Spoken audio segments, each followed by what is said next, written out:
स्वागत है आप सभी का एबी स्टार न्यूज में। मैं हूं आपके साथ जुबैर चौधरी। वक्त तो चला देश लाइव का, जहां सबसे पहले बात करेंगे अध्यादेश पर सुप्रीम कोर्ट की सुनवाई की। बता दें कि दिल्ली सरकार के अध्यादेश को लेकर सुप्रीम कोर्ट में सुनवाई हुई है। तो सुप्रीम कोर्ट में सोमवार को केंद्र सरकार के अध्यादेश के खिलाफ दी गई दिल्ली सरकार की याचिका पर सुनवाई की गई, जहां दिल्ली सरकार की आम आदमी पार्टी सरकार ने राष्ट्रीय राजधानी में सेवाओं पर नियंत्रण से जुड़े केंद्र के अध्यादेश की संवैधानिक वैधता को चुनौती दी है और सुप्रीम कोर्ट ने इस मामले को लेकर केंद्र सरकार को नोटिस भी जारी किया है। बता दें कि सुनवाई के दौरान दिल्ली सरकार के वकील अभिषेक मनु सिंघवी ने अध्यादेश पर रोक लगाने की मांग की, जहां सीजेआई ने कहा है कि हम केंद्र को नोटिस जारी कर रहे हैं।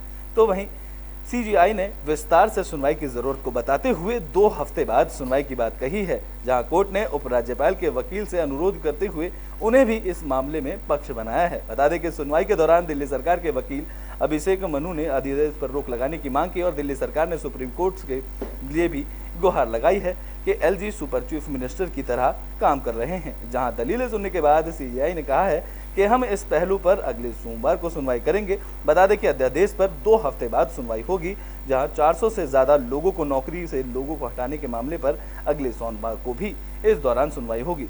तो वहीं राजधानी की दिल्ली में देश के अलग अलग राज्यों में बारिश का जमकर कहर देखने को मिल रहा है, जहां दिल्ली सहित पंजाब, हरियाणा, हिमाचल और उत्तर प्रदेश में बारिश ने हालात बिगाड़ दिए हैं। इस बीच दिल्ली के सीएम अरविंद केजरीवाल ने एक प्रेस कॉन्फ्रेंस में कहा है कि यह वक्त राजनीति करने का नहीं है, बल्कि मिलकर लोगों को राहत पहुंचाने का है।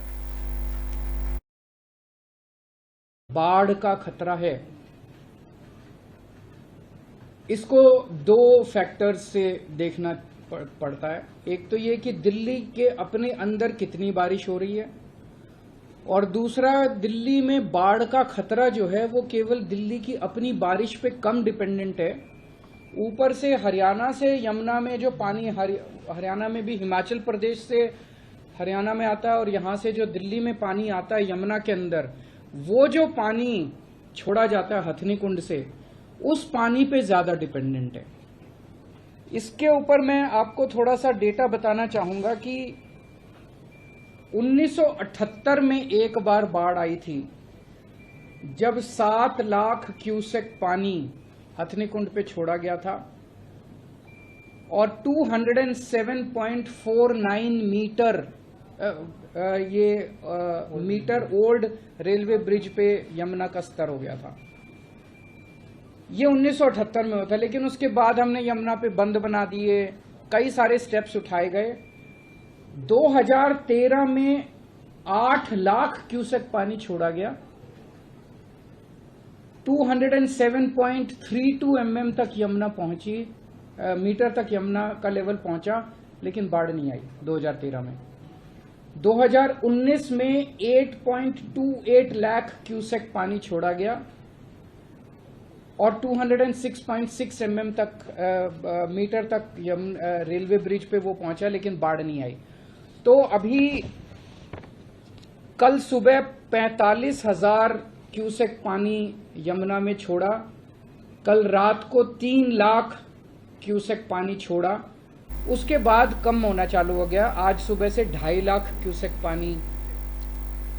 तो ब्रिटेन में बात कर लेते हैं मध्य प्रदेश की, जहां मध्य प्रदेश में सूर्य के बाद सागर का वीडियो भी जमकर वायरल किया जा रहा है।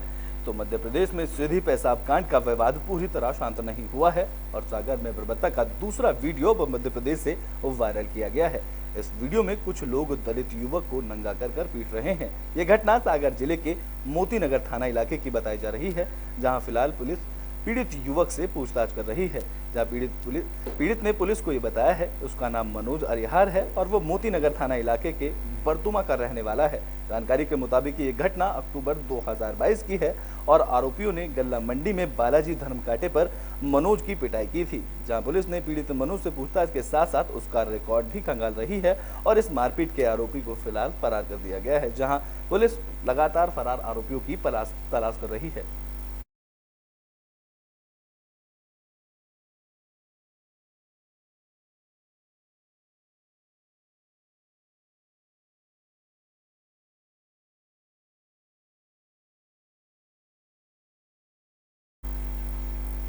तो मणिपुर सरकार इंटरनेट की बहाली को लेकर सुप्रीम कोर्ट पहुंची, जिस पर सुनवाई की गई है।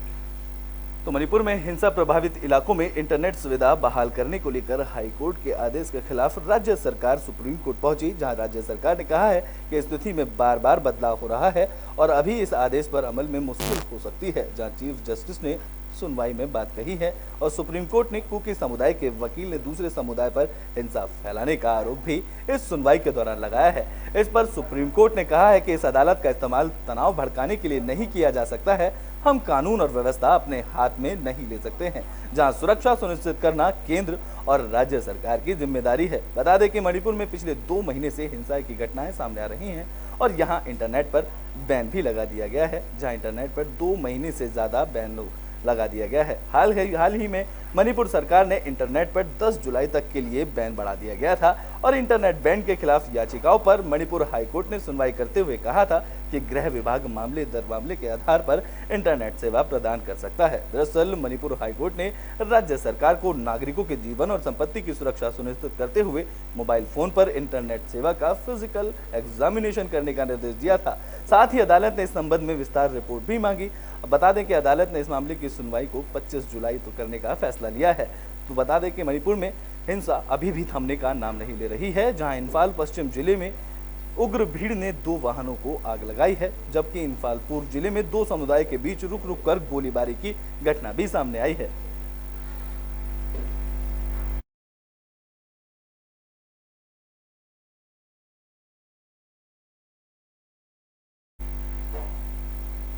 तो बुलेटिन में बात कर लेते हैं एनसीपी के नेता शरद पवार और अजीत पवार की लड़ाई की।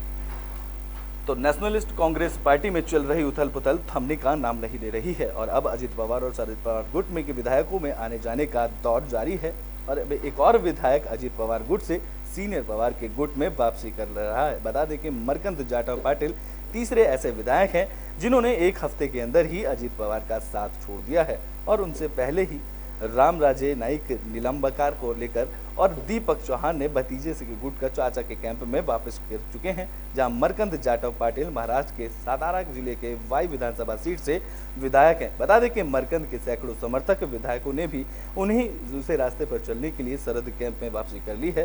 साथ ही यादव से पहले बीते शुक्रवार को रामराजे और दीपक चौहान ने शरद पवार गुट में वापसी की थी। बता दें कि इधर शरद पवार गुट के किरण नामके ने अजीत के कैंप में आ गए हैं और किरण तीसरी बार पलटी मारकर अजीत गुट में शामिल हुए हैं। जहां पहले भतीजे के गुट में शामिल हुए तो वहीं 2 दिन बाद वो शरद पवार के गुट में शामिल हुए, जिसके बाद फिर से वो अजीत पवार के गुट में पहुंच गए हैं। दरअसल 2 जुलाई को अजीत के शपथ ग्रहण के बाद किरण शरद के गुट में चले गए थे और अब फिर से अजीत कैंप में वापसी कर चुके हैं।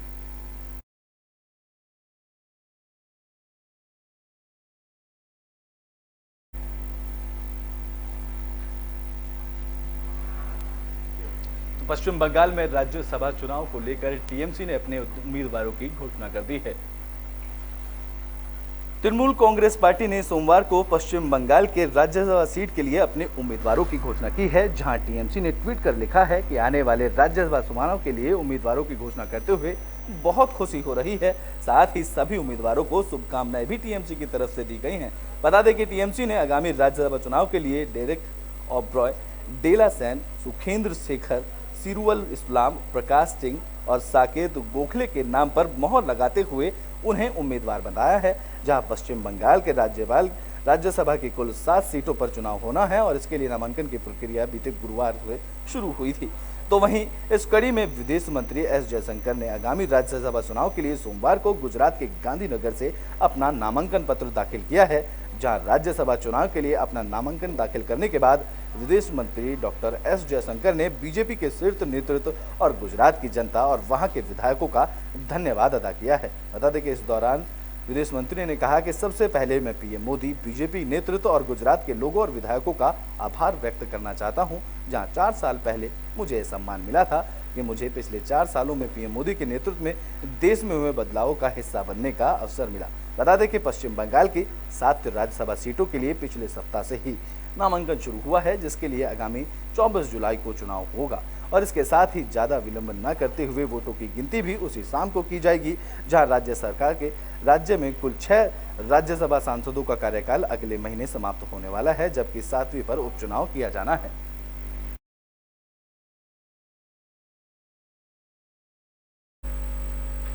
देश लाइव में अभी के लिए बस इतना ही। देश और दुनिया की तमाम खबरों के लिए देखते रहें एबीएस टाइम।